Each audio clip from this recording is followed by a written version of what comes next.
Bora. Vai. Vamos começar? Vamos começar. Teoricamente, na maioria dos cursos de graduação em engenharia no Brasil, a Física 2 estaria começando agora, tá? Porque assim, esses conteúdos que a gente viu até agora, energia e momento linear, eles ficam normalmente condensados na Física 1. Tá? Energia ficou na Física 1, eu que optei, tá bom? Mas eu acho a grade daqui melhor, de verdade. Começa quando a gente vai falar do quê? Disso daqui, ó. Centro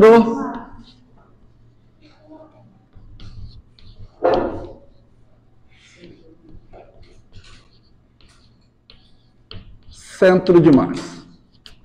Tá, antes de eu vir aqui falar o que é o centro de massa, que isso é uma coisa chata pra caramba, ficar falando, centro de massa é blá blá blá, eu vou obter as coordenadas do centro de massa matematicamente, e a partir da matemática eu quero que vocês interpretem o significado do centro de massa.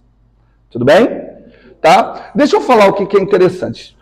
Todos os estudos que vocês tiveram até agora em física, peraí, hoje está faltando quem? O Lucas? Só o Lucas? E o Arthur. Tá? Todos os exercícios, tudo que a gente trabalhou até agora, a gente só descreveu o movimento de objetos pontuais. O que é um objeto pontual? Posso definir de várias formas. Primeiro, um objeto pontual é aquele que eu consigo localizar com um vetor. Você fala perfeitamente a localização dele. Olha, ele está na posição 3 na direção Y, 4 na direção Y. Você dá a posição dele. No nosso contexto, o objeto pontual é aquele objeto que as dimensões dele podem ser desprezadas quando comparadas com a trajetória que ele está descrevendo. Tá bom? Então, por exemplo, se eu pegar um carro na rodovia, o tamanho da rodovia, eu posso falar que o carro é um objeto pontual. Localizo ele. Agora, um carro indo de uma esquina para outra, né, a não ser que a esquina esteja quilômetros, ele não vai ser considerado um ponto material. Tá bom? Só que o nosso problema agora começa o seguinte. Vou pegar essa caneta aqui, Ana Laura, fica esperta aí. Vou jogar essa caneta. Joga ela de volta. Qual a trajetória dessa caneta? Opa, uma parábola? Certeza? Porque assim, eu não consigo falar qual é a trajetória da caneta, porque a caneta tem uma certa dimensão. Então assim, cada ponto na caneta tem uma trajetória diferente. Se você olhar a ponta da caneta, ela fez isso aqui, ó. Agora você imagina que você tem que descrever esse movimento. Aqui você tem uma composição de dois movimentos. Você tem um movimento de translação e você tem um movimento de rotação. Entretanto, se você for bem esperto, todo mundo bateu o olho e falou assim, cara, aquilo ali parece uma parábola. Olha de novo esse movimento. Ficou um pouquinho difícil. Mas vocês conseguem imaginar algum ponto na caneta que não rotaciona? O centro? Será que é o centro? Pode, não foi. Pode. Oi? Também não foi, né? Não, bateu na ponta do dedo. Existe algum ponto, que assim, a questão é o seguinte, a física a gente gosta de simplificar. Vocês já perceberam que isso aqui vai ter um movimento complicado pra caramba. Então, antes de eu avaliar esse movimento complicado, eu vou tentar analisar um movimento simples. Qual é o movimento simples associado? Seria esse movimento aqui, ó, da borracha. Tá? Porque a borracha, eu posso considerá-la como um... Vai logo, é esse. A borracha eu posso considerar como um ponto material. E se a borracha é um ponto material, ela descreve realmente uma parábola.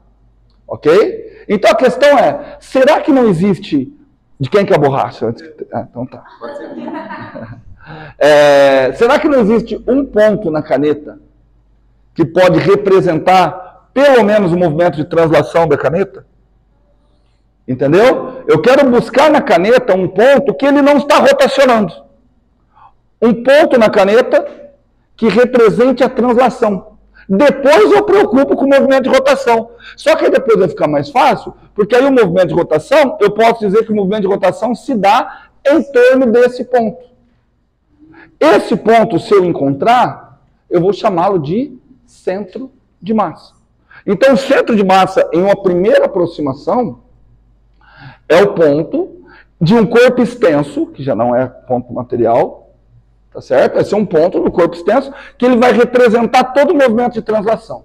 Então, quando eu falar assim, ó, tá transladando, transladou 40 metros. Então eu estou falando do centro de massa. Tudo bem? Entenderam? Certo? Repete a definição.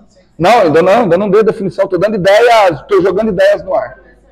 Então, tipo, num objeto, a parte tem um tamanho, certo? Que a gente vai conseguir chamar um material, e tem um corpo que seria esse corpo extenso, seria em si? Não, o corpo extenso quer dizer, as dimensões dele, seja comprimento, altura, elas não podem ser desprezadas em contraste com a trajetória. Por exemplo, cara, tem um martelo. Vou jogar um martelo na tua cabeça. Certo? O martelo, nessa trajetória, pode ser considerado um ponto material? Ou não? Acho que não, né? Não. E você vê a rotação. Exato. Tem algum ponto do martelo que você imagina que ele não rotaciona? Mais perto da ponta, né? Não bem no meio do martelo. O quanto ele está mais próximo daquela parte mais massiva. Aquele ponto seria o centro de massa. Só um detalhe, cuidado. Centro de massa e centro de gravidade são conceitos diferentes, tá? Então, assim, a diferença que a gente estava vendo é que a gente considerava o corpo como um ponto. Agora, Vou pegar um gancho na fala da Ana Laura. Até agora a gente estava considerando os corpos como... porque a gente só analisava a translação. E a translação era só de um ponto. Agora nós vamos ter que contabilizar a rotação também. Só que eu também vou ter que contabilizar a translação. E a translação nós vamos continuar contabilizando como sendo um ponto. Só que nós vamos saber, tá, que ponto que é esse? Então eu vou pegar um corpo extenso, vou jogar e vou analisar a translação. Mas não faz sentido eu fazer a translação no corpo extenso. Até faz, desde que eu ache um ponto que represente esse corpo extenso.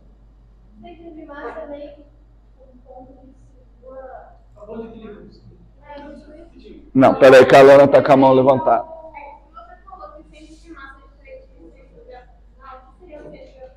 Centro de gravidade, depois eu vou falar. Vai para frente, tá bom? O centro de gravidade está relacionado à energia potencial gravitacional. Não necessariamente coincide. É que assim, próximo à superfície da Terra, é igual assim, vocês já viram o nome massa inercial e massa gravitacional? Aquela massa que aparece na fórmula da gravidade, conceitualmente não é a mesma massa que aparece no força redutante com a massa de aceleração. Conceitualmente, a massa que aparece no mg e a massa que aparece no massa vezes aceleração não são a mesma. Tá? Conceitualmente são coisas diferentes. Só que ninguém conseguiu ver diferença na medida. Então as duas, a gente trata elas como iguais, mas conceitualmente elas não são iguais. Não, é outra coisa. Aí peso é força. Massa é outra coisa. Massa gravitacional é uma coisa, massa inercial é outra. Massa gravitacional é aquela massa que sente a ação da força-peso, que sente a ação da força gravitacional. Massa inercial é aquela massa que exerce resistência à aceleração. São dois conceitualmente diferentes. Para nossa sorte, elas têm o mesmo valor. Não se identificou valores diferentes ainda. Para nossa sorte. Então, tipo, é possível descobrir o centro de massa em repouso? No caso de translação. Vamos ver. Sim. Sim, é possível. Tá? Imagine um corpo que está só rotacionando. Daqui. Mas não... não, vamos pegar um outro aqui. Mas aí não estou falando do centro de massa, tá? Não estou falando do centro...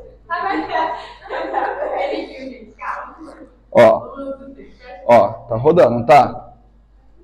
Certo? Tem alguma parte desse sistema que está em repouso? Não tem, mas como se aqui tivesse em repouso. Tudo bem? Então, mas a gente vai pensando nisso ainda. Por enquanto, eu quero que vocês saibam o que nós estamos querendo procurar. Temos um movimento que é extremamente complexo, de um corpo extenso. Nós vamos tentar trazer ele para o nosso mundo. Nosso mundo é analisar a translação de pontos. Nós vamos achar um ponto que efetua uma translação, e esse ponto está nesse corpo. Esse ponto nós chamaremos de centro de massa do sistema. Opa, usei uma palavra que eu não tinha usado ainda. Sistema. Tudo bem? Ok? Aí depois, ó, a gente só vai ter conclusões sobre o que é o centro de massa com a matemática. Tá? Aí, de novo, a minha crítica aos livros aí normais. Eles veem, ó, centro de massa é blá, blá, blá, blá, blá. Não. Vamos tentar construir essa ideia.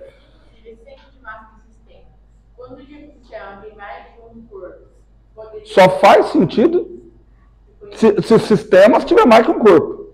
Por exemplo, esse apagador aqui, quantos corpos tem? Quantos você quiser. Você pode imaginar que é um corpo só. Você pode imaginar que é 2. Você pode imaginar que é 3. Pode imaginar que é 10. Ou seja, tem um corpo dentro de outro corpo. Ou seja, tem trocentos corpos aqui. Depende da análise de cada um. Exato. Depende do sistema que você considerar. Tudo bem? Tem um corpo dentro de outro corpo. É mais fácil dividir mais. Vamos por partes. Bom, eu nunca vou conseguir falar para você, Lana, o que é mais fácil para você. Tudo bem? É você que vai decidir. Esquece cálculo, preocupe em entender a parte conceitual por enquanto. Entender o que nós queremos, faltou a Giovana hoje também. O que nós queremos buscar? Ou as duas bonitas. Entendeu o que nós queremos buscar? Agora me diga só, aqui está o apagador. Alguém tem um palpite onde estará o centro de massa do apagador?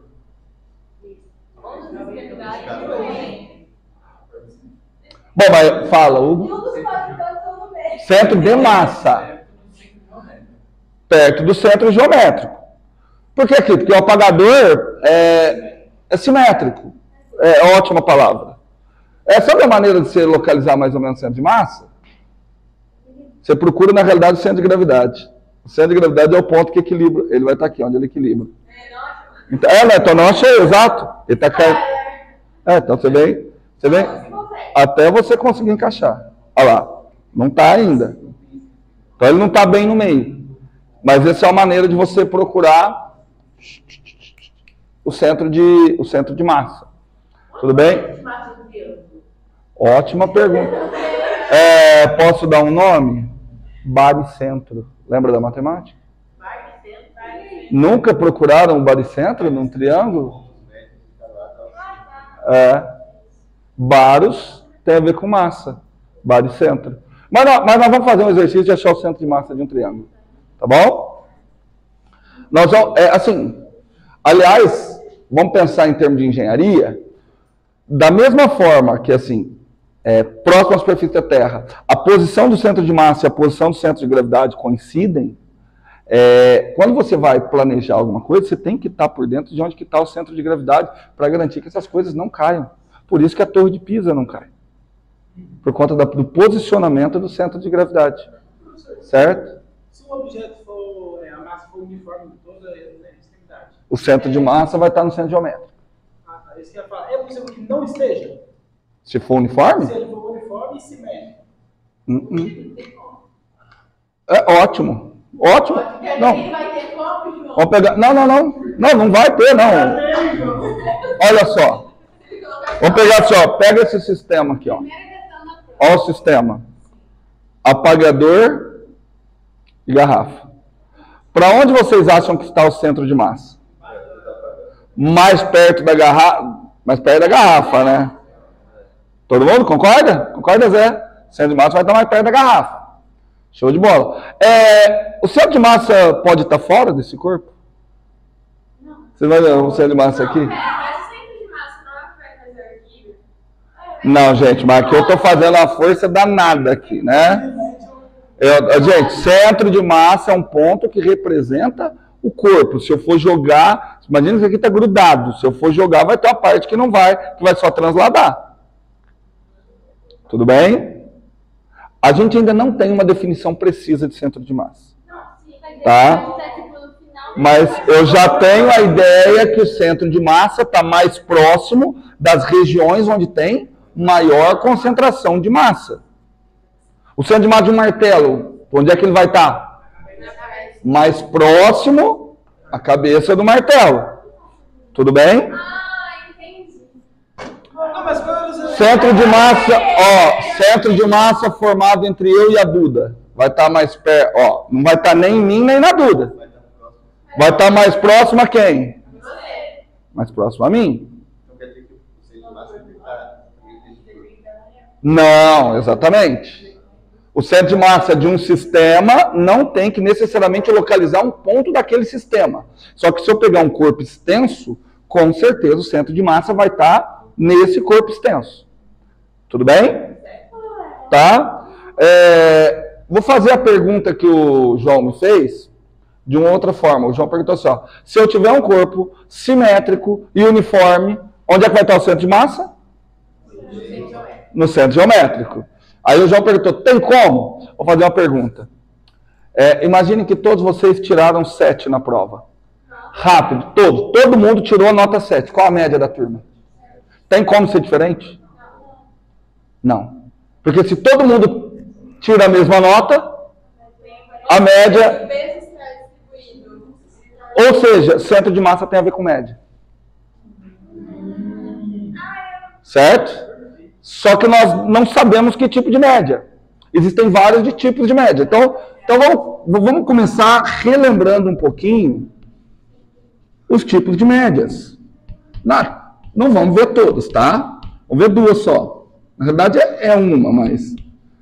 Aritmética. Isso, nós vamos ver primeiro a média aritmética simples. E outra, essa média aritmética que eu vou mostrar para vocês, depois a gente vai ter que generalizar. Vocês vão entender por quê. A média aritmética simples, que a gente acostumou a calcular, é uma média de grandeza discreta. Discreta porque, por exemplo, aqui, entre vocês, 1, 2, 3, 4, 5, 6, 7, 8, 9, 10, 11. 3, 6, 10, 11. Tem 11 aqui na sala. Se eu for calcular a média de altura, como que eu vou fazer para calcular a média de altura de vocês? Soma todas as alturas e dividir por quanto? Por 11.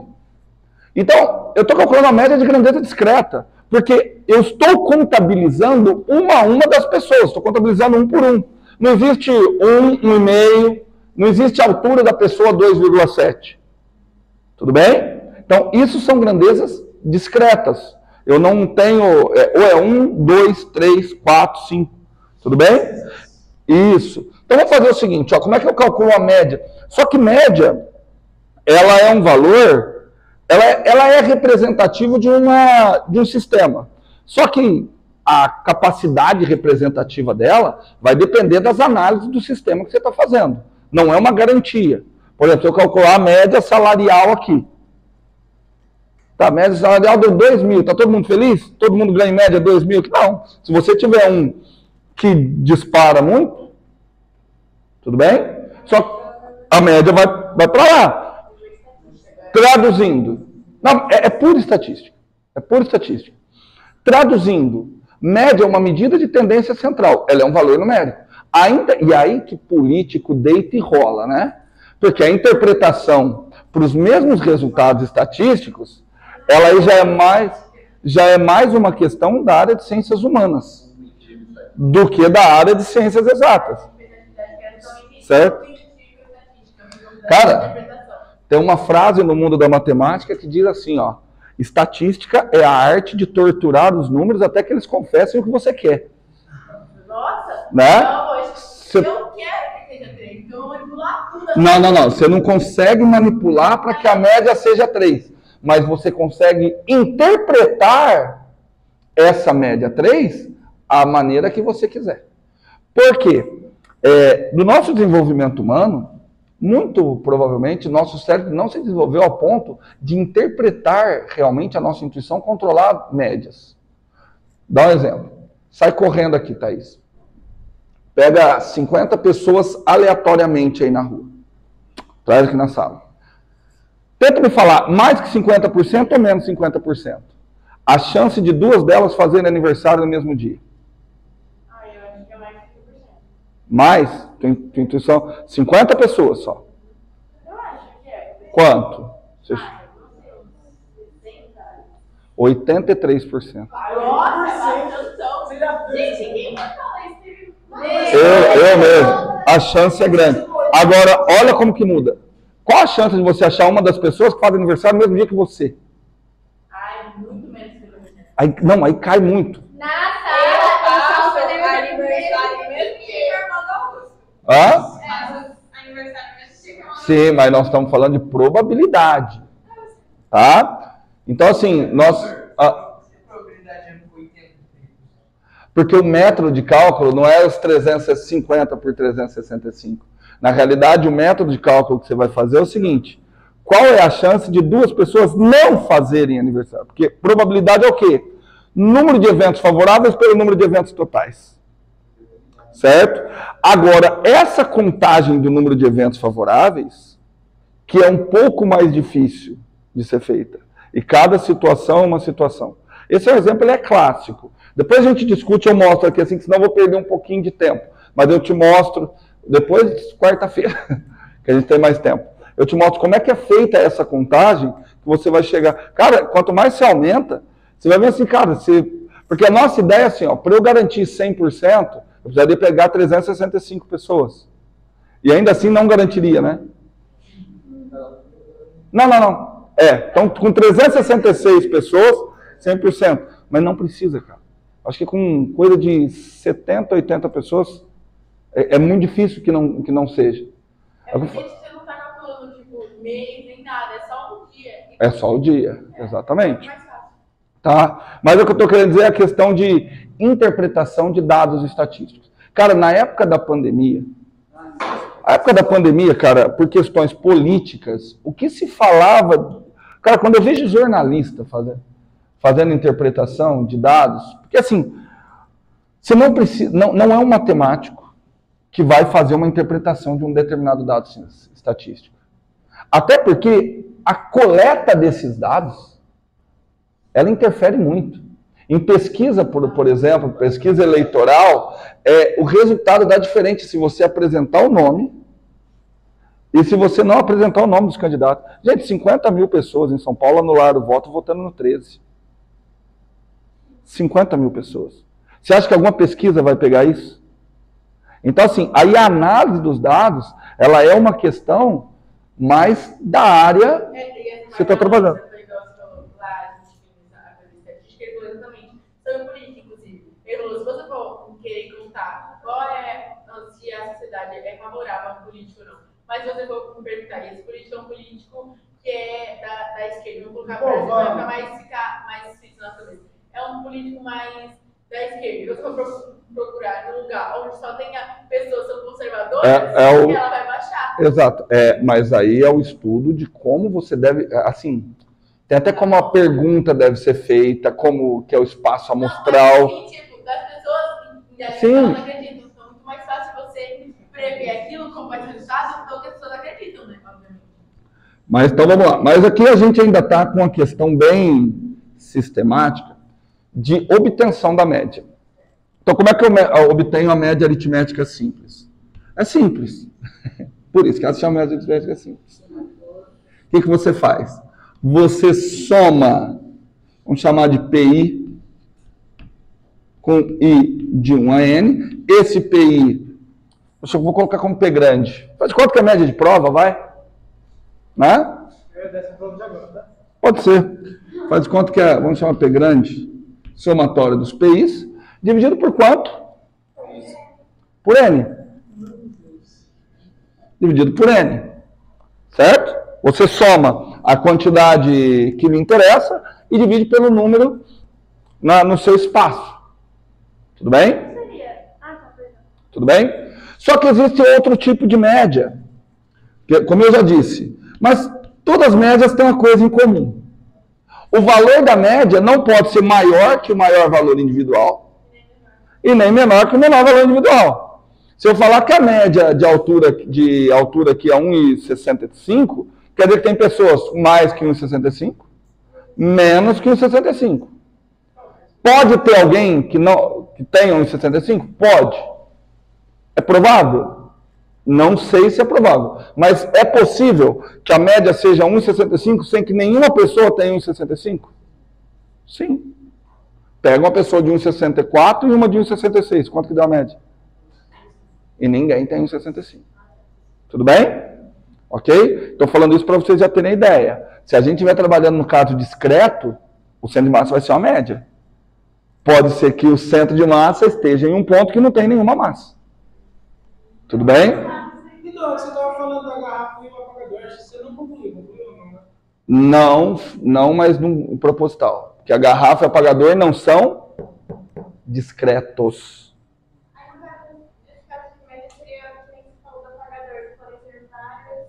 Exato. Vários corpos, só que infinitamente pequenos.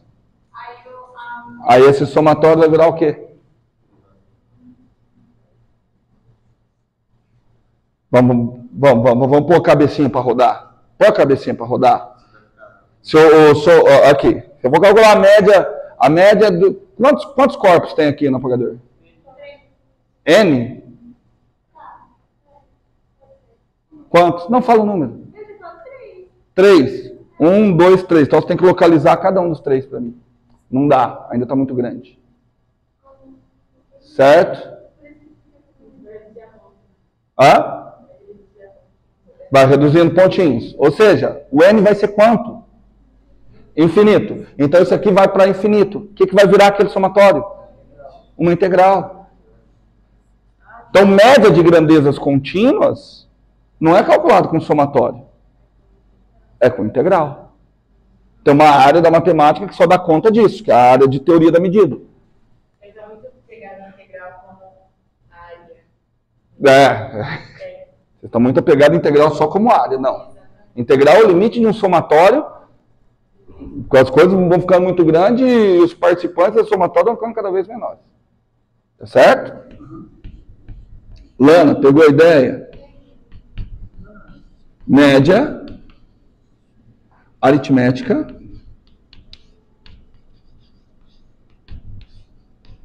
vou dar 2 exemplos na física que vocês já viram de média aritmética ponderada. O que é uma média aritmética ponderada? A prova de vocês é uma média aritmética ponderada. Uma média ponderada, ela acaba sendo, dependendo do contexto, mais justa, tá? Ou mais injusta. Uma média ponderada, ela coloca fatores, olha o nome, fator, então tem uma conta de vezes aí. Fatores de ponderação. Ela vai querer fazer o seguinte, ó, eu vou dar mais valor para um determinado resultado obtido do que para outro. No caso da média que vocês fazem aqui, a P1 tem peso 1, a P2 tem peso 2, a P3 tem peso 3. O peso é esse fator ponderante. O que significa o fato da P1 ter peso 1? Que em termos de contabilidade da média, ela é a menos importante. O que significa a P3 ter peso 3? Ela é exato. Se for para você escolher em qual você vai mal, em qual você deve escolher? Não. Entendeu? Então, assim, ó, as médias que são calculadas dessa forma, elas estão dizendo o seguinte, olha, o valor da sua média final, ele é puxado mais para o lado de quem tem maior fator ponderante. No caso da prova, o fator ponderante é o peso. Então, a média aritmética ponderada, matematicamente, ela é calculada assim, ó, vou chamar de MP. Ela é isso aqui. Ó. Ela é o somatório. Ó, de novo, I variando de 1 até N. Só que agora você tem ó, um fator ponderante, PI pequeno, vezes o que você está querendo colocar. Vamos ver, vamos com calma. O Brasil é nosso, por enquanto. Certo? Não, mas vocês terão que eu tenho que segurar o ímpeto. Só que agora eu não divido pela soma por N. Eu divido pela soma dos fatores ponderantes. É que vocês não estão acostumados a utilizar o termo fator ponderante, vocês usam o termo peso. Né? Aquilo ali tem mais peso, quer dizer que aquilo ali é mais importante, que ele contabiliza mais. O que você ficou todo empolgado aí, Lana? É que Ah. Tudo bem? Tamo junto? Vamos pegar um exemplo na física? Alguém consegue achar um exemplo em Física 1? Tá vendo? Quem estuda só para fazer exercício e resolver prova é foda. Olha o seguinte. Ó, vamos falar de velocidade. Já estou colocando um problema. Eu quero calcular a velocidade média. Por que a velocidade média se chama velocidade média? Porque ela é uma média de velocidade. Tá? Só que existe um problema. A velocidade é uma grandeza contínua ou discreta? Contínua. Você consegue sair da velocidade 40 e chegar e pular para 41? Sem passar pelos valores intermediários? Então, se eu for ser bem criterioso, eu não posso calcular a velocidade média como grandezas discretas. Tá bom? Mas eu vou imaginar que eu possa. Tá ok? Então, eu vou fazer o seguinte, ó. Lá no material eu coloquei com exemplo com números, tá? Que eu não vou fazer com números não, porque vocês enrolaram muito a aula já. Vamos pegar a média entre dois valores de velocidade. Dois não, N valores de velocidade. Então, imagine que o móvel descreveu um determinado intervalo de tempo, uma velocidade constante V1, num tempo delta T1. Certo? Velocidade constante.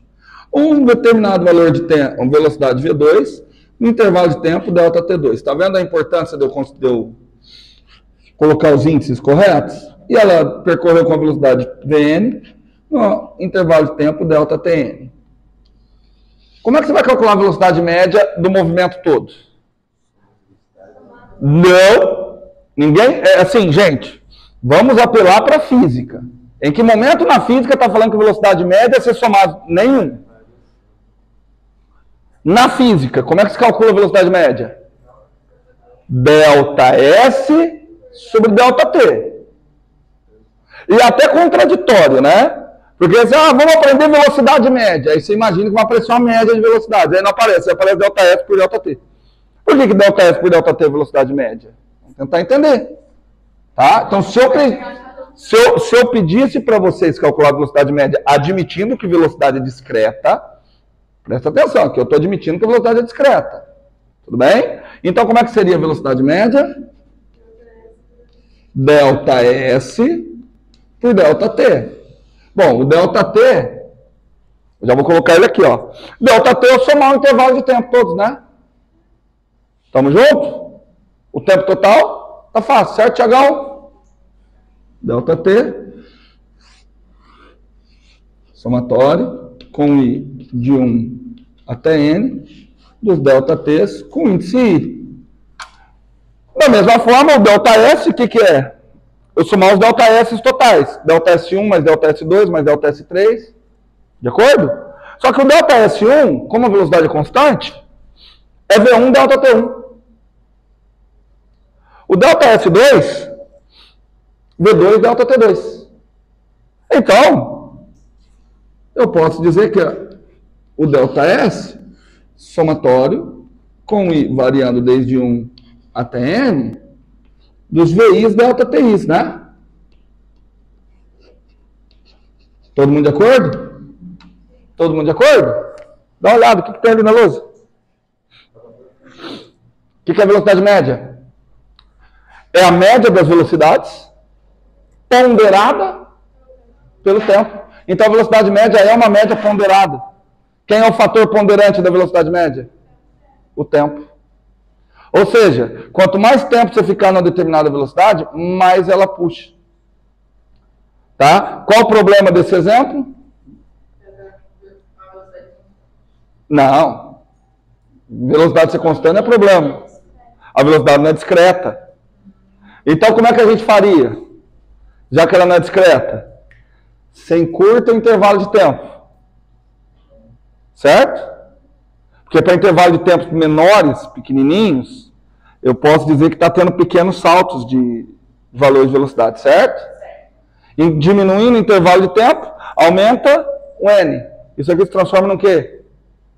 Integral. Integral de quem? VDT. Quem é a integral de VDT? Delta S. Delta S por delta T. Você volta.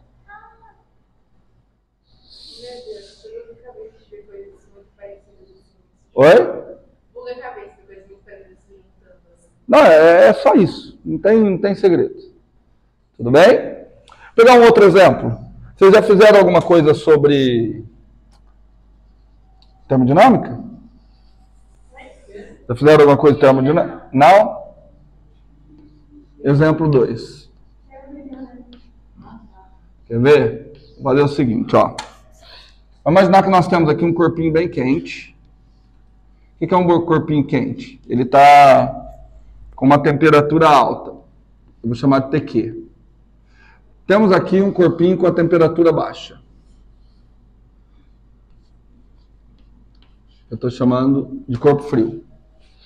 Coloquei um corpo de temperatura alta em contato com um corpo de temperatura baixa. Certo? Vocês vão ver mais para frente. Até agora eu só falei em uma maneira de transferência de energia. A única maneira que eu falei que existe de transferir energia é via trabalho. Tá? Existe outra forma de transferir energia. É via calor. Existe diferença diferencial? Tá, é trabalho. Isso. Existe o DDT? Hã? DDT? O que é DDT? Não. Não? Não. Tá? O que acontece? Calor, trabalho, para você transferir energia via trabalho, você precisa aplicar força. A energia transferida via calor é quando você tem dois corpos em diferentes temperaturas em contato.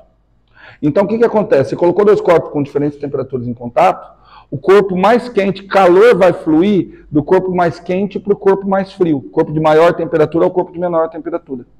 Então, o calor vai fluir nesse sentido aqui, ó. Tá? Calor a gente simboliza por quê? Tá? Até quando vai fluir calor? Até a temperatura equilibrar. E qual que é a nossa função? Determinar a temperatura de equilíbrio. Certo? O que a gente sabe? Que o corpo frio está recebendo calor, não está? Quanto de calor que o corpo frio está recebendo? O que está sendo perdido, está sendo doado pelo corpo quente. Concordam comigo? Existe uma equação para isso. Essa equação, ela utiliza de um conceito chamado capacidade térmica. Vou falar bem rápido aqui. Grande parte das equações na física, elas têm essa estrutura, ó. Que estrutura que é essa? Primeiro, estímulo. Estímulo, resposta e quem é que atrapalha. Se eu dou um estímulo aplicando uma força, qual é a resposta que eu espero? Que ele acelere. Só que a mesma força aplicada a dois corpos diferentes, o mesmo estímulo em duas situações diferentes, causa a mesma resposta? Não. Depende do quê? Da massa. Então a gente diz que a massa é uma resistência que o corpo apresenta à aceleração. Tudo bem? Querem ver outra equação que tem essa mesma estrutura? Essa daqui, ó. Já que a Lana estava falando, U igual a R vezes I. Diferença de potencial é o estímulo. Qual é a resposta? Uma corrente elétrica. Certo? Ó, D, estímulo, diferença de potencial. Resposta ao surgimento da corrente elétrica. Só que existe uma certa resistência. Tá certo? A resistência, aqui chama resistência mesmo. Tudo bem? Olha que legal. Poderia chamar inércia elétrica. Porque isso aqui é inércia ao movimento, uma inércia elétrica. Tudo bem? No caso do calor, segue a mesma ideia. O estímulo é o calor, a resposta é uma variação na temperatura. Se eu tenho um estímulo que é o calor e a resposta é a variação da temperatura, eu tenho uma certa resistência. A resistência a gente chama de capacidade térmica. Tudo bem? Corpos com alta capacidade térmica são os que vão demorar mais para variar, vão ter mais dificuldade em variar a temperatura. Por exemplo, pegar um corpo que tem uma capacidade térmica de 10 calorias por grau Celsius. Significa que você precisa fornecer 10 calorias para que a temperatura aumente 1 grau Celsius. Tudo bem?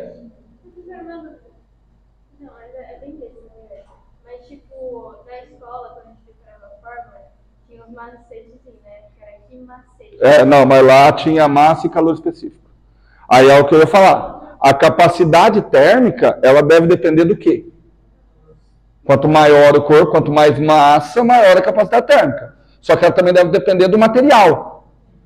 Tá? Se você pegar 1 quilo de alumínio e 1 quilo de madeira, eles vão ter, vai ser mais difícil aquecer um do que o outro. Lembrando do macetezinho, não teria que ser uma massa. Não. É só aquilo ali. Porque aí você está falando de calor específico, você não está falando de capacidade térmica. Tudo bem? Por exemplo, igual você falou que as transferências de calor, ela vai depender da massa. Isso aí, tá, tem a questão de materiais, mas se eu tenho 2 massas iguais, igual a distribuição da outra, Não. É só você pensar. Do que são feitas as suas panelas? Não, são feitas de metal. Porque metal tem, além de baixa capacidade térmica, também condução térmica. Isso. Alguém tem vó ainda? Vó véia? Tem que ser vó véia. A minha avó já, quando ela morreu, ela já era velha há um tempão. Mas na casa da minha avó ainda existe, ainda tem as coisas velhas da minha avó. Não, filtro de barro. Não, alta capacidade térmica. Além de dificuldade. Exatamente. Porque ele varia pouco a temperatura. Você precisa fornecer muito calor para variar a temperatura. Altíssima capacidade térmica. Certo? Tudo bem? Era muito gostoso chegar lá. Não, aquele lá. Bom, isso é aqueles que a água não ficava com gosto de barro. Mas aí ficava melhor. Então vamos lá. Então, olha aqui para mim então. Peraí, Então como é que vai ser? Quantidade de calor do corpo frio é a capacidade térmica do corpo frio vezes a variação de temperatura do corpo frio. Tudo bem? A variação de temperatura do corpo frio é a temperatura final do corpo frio, que é a temperatura de equilíbrio, menos a temperatura inicial do corpo frio, que é TF. Tudo isso igual a menos capacidade térmica do corpo quente, vezes temperatura final do corpo quente. Qual é a temperatura final do corpo quente? Temperatura de equilíbrio, né? O mesmo T que aqui está, menos temperatura inicial do corpo quente. Tamo junto? Vou isolar a temperatura do corpo quente, tá? Não, perdão. Vou isolar a temperatura do corpo, a temperatura de equilíbrio. Fala, Lana.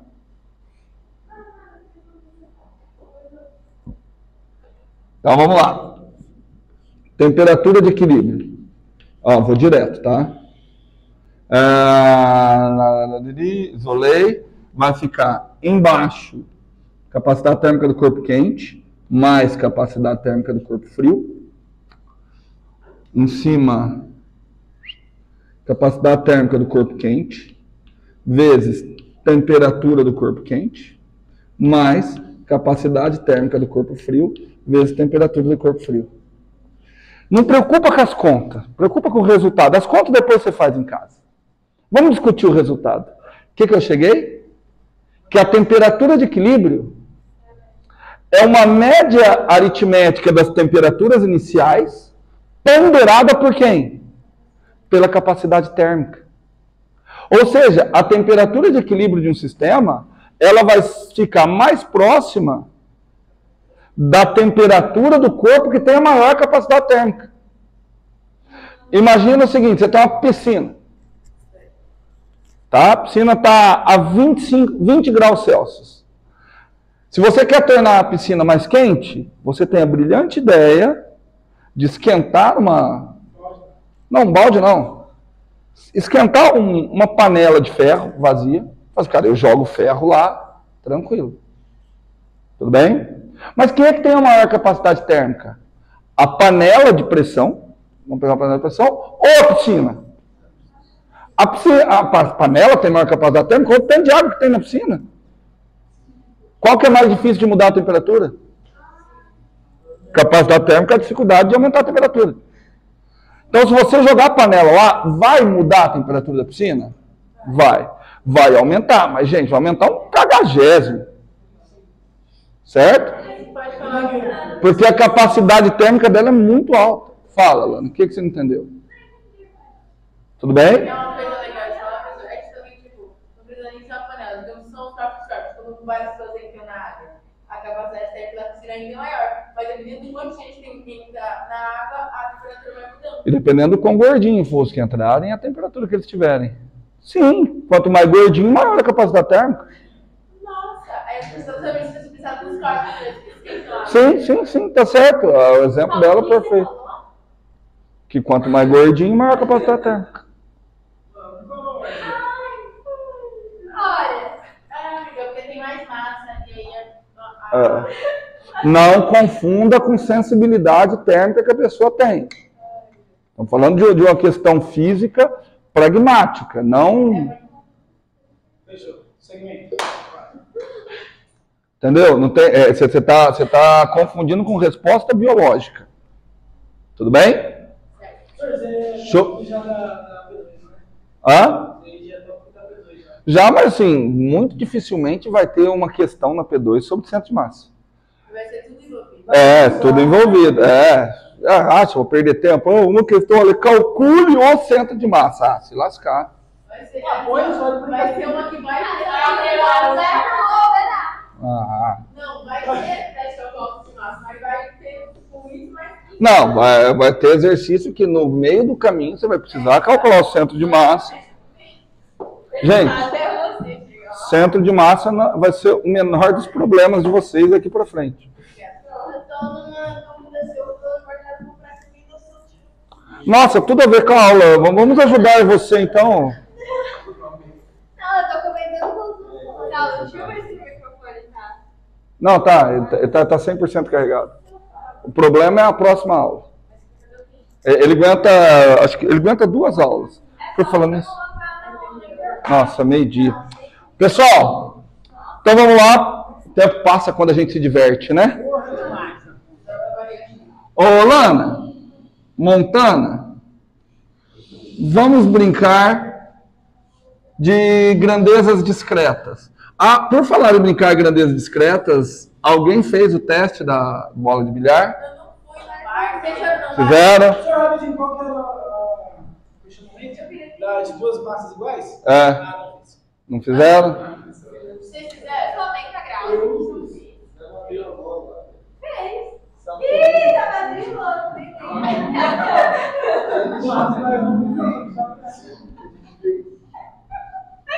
Eu não estava. Não, eu não estava com prejuízo. Tá bom, chega, gente. Bora. Ó, vamos imaginar a seguinte situação. Eu tenho um sisteminha aqui, ó. Aliás, até você que gosta de estatística, viu, Thaís?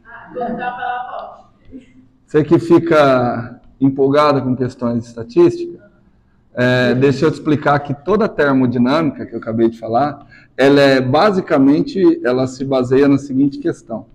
Toda a física que a gente tem, ela é muito complicada para você aplicar a sistema com muitos corpos. Você imagina, por exemplo, você pega um gás confinado, são quantas moléculas de gás? 10 a 29, da ordem do número de Avogadro. Você imagina você tentar descrever o movimento de cada uma. Além da impossibilidade, imagine que seja possível, você consegue. Você vai fazer o que com esses resultados? Entendeu? Então, o que se opta? Se opta por estudar a questão de médias em termodinâmica. Então, em termodinâmica, tudo que você fala é média. Pressão é uma média. A energia média por unidade de volume. Temperatura, energia cinética média de molécula. Então, você opta por trabalhar com médias. E aí desenvolve-se tanto que existe uma ciência após, um pouquinho mais avançada que a termodinâmica, que é a mecânica estatística. Que aí, assim, todos os conceitos de momento linear, sabe aquela equação PV igual a nRT? Ela tem a ver com conservação do momento linear. Ela é uma equação de conservação do momento linear junto com conservação de energia. PV igual a nRT. Equação dos gases reais. Dos gases ideais. Ela é uma equação que ela nasce disso. Ó, então vamos lá. Pessoal, vamos fazer o seguinte. Agora a gente tem que interpretar o que seria o centro de massa. Tá bom? Imagine que eu tenho esse sistema aqui, ó. O meu sistema são todas as caixinhas, todas as bolinhas e a caixa. Tá bom? Só que a caixa tem massa zero. O que significa zero? Na realidade, não tem como ter uma caixa de massa zero. A massa dela é desprezível em comparação com as outras massas. Tudo bem? Então, praticamente o momento linear dela descontabiliza. Digam para mim como é que eu calcularia o momento linear desse sistema. Como é que eu calcularia o momento linear desse sistema? M1V1, vocês complicam demais. Não, estou falando aqui, ó, desenhei discreto. N partículas. Exato. Perfeito. Posso usar um somatório. Não, gente. É integral também, tá? Mesmo discreto, não é errado falar que é integral. MN/VN. Tudo bem? MN/VN. Esse seria o momento linear total do sistema. Olha com aquele desenho. O momento linear desse sistema vai conservar ou não? Pelo desenho que está na lousa. Por que não? Porque tem força externa. Certo? Tem força externa. Tá? Bom, então o que é... Parou. Então o que a força externa vai fazer? Vai variar o momento linear de quem? Do sistema. Eu sei calcular essa força externa. A gente já sabe. A gente reescreveu a lei de Newton. Ó, a gente sabe que o somatório das forças externas é igual à taxa de variação temporal de quem? Do momento linear do sistema. Vamos por partes? Vamos lá? Só que pensem comigo. O que eu quero? Eu quero achar um ponto que eu não preciso olhar para o sistema. Eu olho para esse ponto e esse ponto vai representar todo o movimento do sistema. Porque assim, quando você olha para essa força aplicada na caixa, o que te interessa? Não o movimento de translação da caixa? Ou que o movimento individual aqui vai ser muito complicado. Então eu quero achar um ponto que represente como se toda aquela força externa tivesse aplicado só nesse ponto. Como é que nós vamos chamar esse ponto? Centro de massa. Então, ó, acompanha comigo. Vocês ficariam muito assustados. E, aliás, qual seria a massa desse ponto? Eu quero um ponto que represente todo o sistema. Média? Que média? Ponderada por quem? Como assim, gente? Como é que eu vou calcular a média de massa, meu Deus do céu? Ele não deu a massa. Não, cada corpinho tem uma massa. Gente, vamos raciocinar mais. Vocês ainda estão com muita dificuldade de raciocinar fisicamente. Eu estou atrás do quê? Você sabe como está o raciocínio de vocês? O professor acabou de falar em média, então a minha resposta tem que ter alguma coisa com média. Não, o raciocínio de vocês está desse jeito. Ainda está engessado, mas vamos lá. Eu quero um ponto que represente todo o movimento do sistema. Ok? Pensa um pouquinho. Esse ponto vai ter que ter uma massa. Qual vai ser a massa desse ponto, sendo que ele representa o movimento de todo o sistema? A massa do sistema, meu santo Deus. Se eu quero um ponto que represente toda a massa, se eu quero um ponto que represente todo o movimento do sistema, eu não vou parar de olhar para o sistema. Eu não vou olhar só para esse ponto. Então, quanto que tem que ser a massa dessa porcaria se ele está representando todo? Oh, médio. Não! Tem que ser o quê?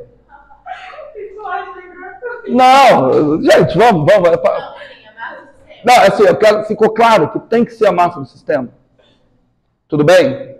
Ok? Então, é porque fala. Não, é porque, tipo assim, eu pensei no ponto. Então, eu quis individualizar o ponto, mas já vai entender que tem que ter... Exato. Esse ponto eu quero que ele represente toda a translação do sistema.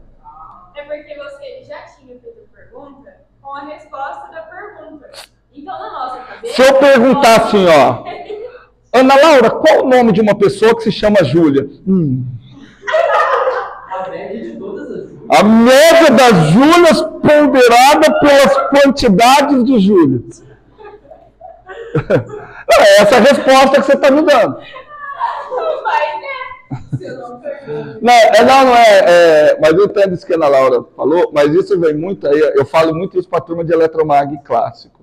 A cabeça de vocês ainda dá para mudar mais fácil que eles. A cabeça de vocês é assim, ó, professor, sujeito que está querendo me enganar e me ferrar o tempo todo.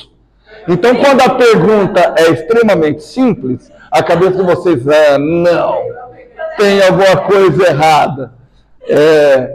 Isso eu acho que eu não vou conseguir mudar. Ou se eu conseguir mudar, vai ficar só que a hora que vocês trocar de aula, vocês já mudam de novo. Mas vamos lá. Então, estamos de acordo. Por que eu estou falando isso? Eu não quero achar um ponto que represente todo o sistema. Então eu vou escrever que a força está sendo aplicada só a esse ponto. Aí consegui outra interpretação para o centro de massa. O centro de massa é um ponto que eu posso entender que toda a força externa está concentrada nele. Tudo bem? Se ele representa a translação, se ele representa toda a massa e todo o movimento do sistema, é como se todas as forças externas estivessem aplicadas nele. Ah, por que não tem força interna? Porque ele não está representando o sistema? Então não faz sentido. Quanto é que dá o somatório das forças internas do sistema? Somatório das forças internas de um sistema, dá para ver que vocês não leram o material. Somatório das forças internas do sistema, 0. Forças internas vão se anular em ação e reação. Certo? Tudo bem? Então, entenderam? Então faz todo sentido que eu escreva a força externa da seguinte forma.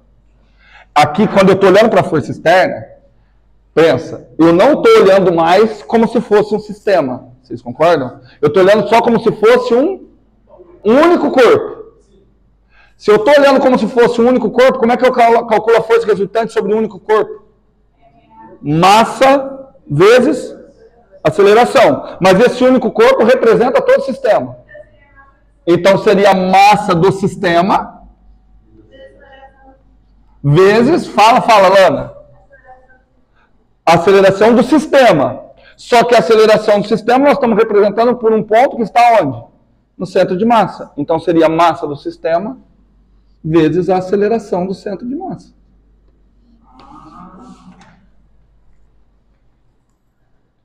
Entenderam? Aí isso vai me dar o quanto... Calma. Primeiro, entendeu? Entendeu? Eu estou trocando, olha só, ó.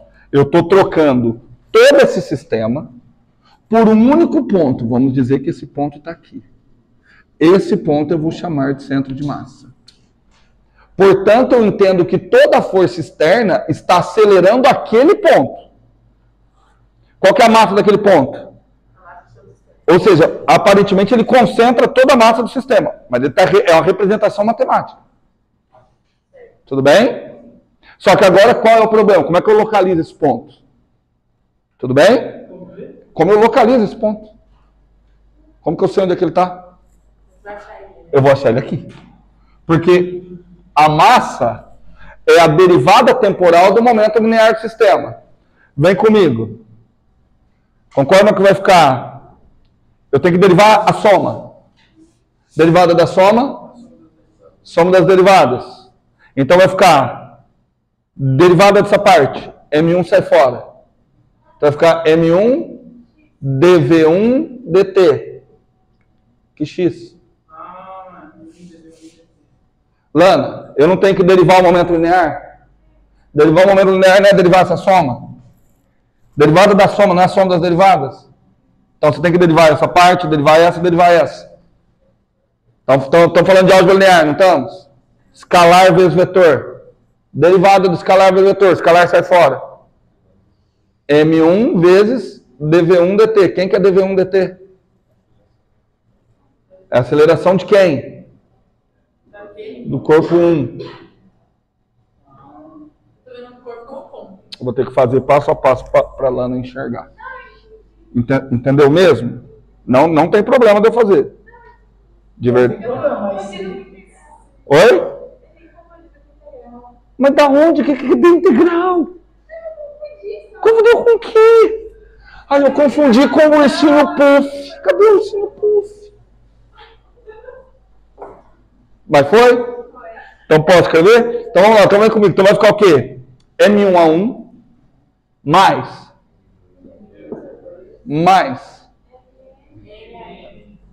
Ah, gente, vocês já estão crescidinhos demais para ficar fazendo passo a passo. Somatório com I variando.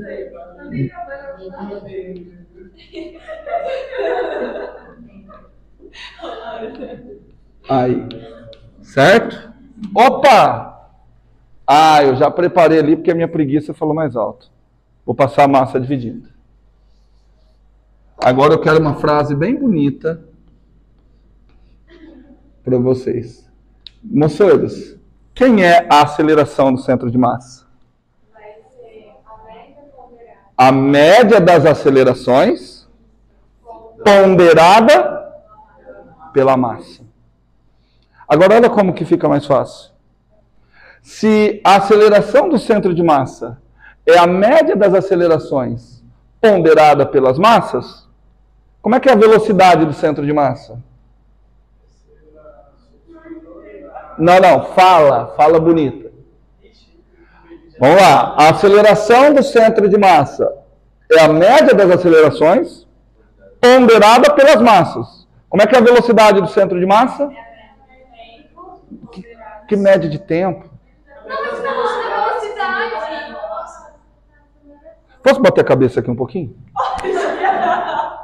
Vamos de novo. Vamos tentar ver aqui, ó. Velocidade do centro de massa. Olha lá. Posso falar uma coisa bem besta? Bem rápida? Integra a aceleração. Se você integrar a aceleração, o que aparece aqui? Velocidade. Então, quem é a velocidade do centro de massa? Média das velocidades ponderada pelas massas. Muito fácil. Quem vai colocar? Então tá bom. Mais uma chance para vocês. Mais uma chance. Como é que vai ser a posição do centro de massa? A média das posições ponderada pelas massas. Certo? Porque é como se você estivesse integrando, Ana. Tá? Então agora, peraí. Então agora que nós temos...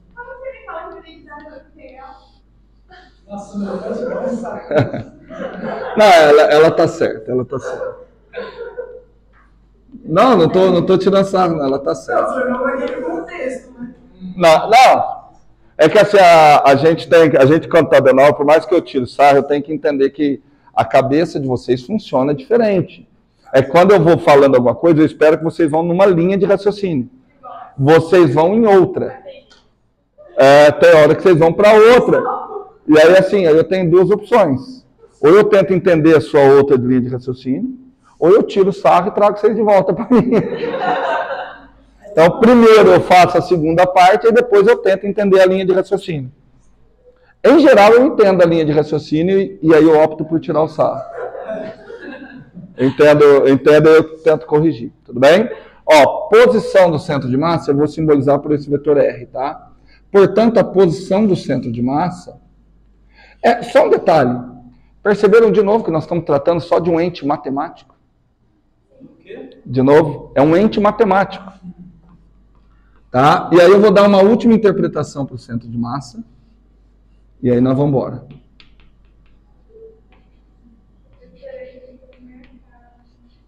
Ah, nossa, verdade, Duda. Eu estou na preocupação com isso da hora que eu comecei. Vamos lá. Olha só. Moçoiros, até agora, aqui, ó, qual que é um erro que o aluno normalmente comete? Ele se preocupa muito na fórmula e não na interpretação.